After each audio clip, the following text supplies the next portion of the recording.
జగిత్యాల జిల్లా కేంద్రంలో Ola electric bike showroom వద్ద వినియోగదారుల ఆందోళన చేశారు.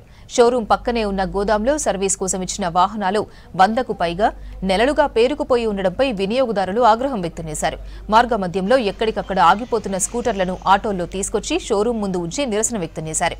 వాహన చట్టం ప్రకారం సకాలంలో సర్వీస్ ఇవ్వని ఓలా కంపెనీపై చర్యలు తీసుకుని అనుమతులను రద్దు చేయాలని డిమాండ్ చేశారు వినియోగదారులు.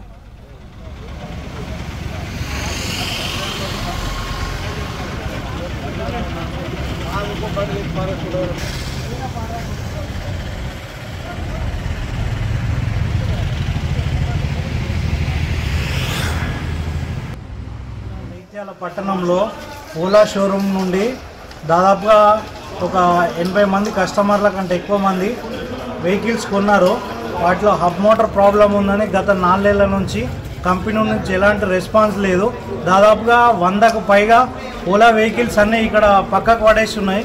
వాటిని దీన పరిస్థితిలో ఉంచారు. ఓలా కంపెనీ అసలు పట్టించుకోవట్లేదు, ఎంప్లాయీస్ ఎవరు రెస్పాండ్ కావట్లేదు.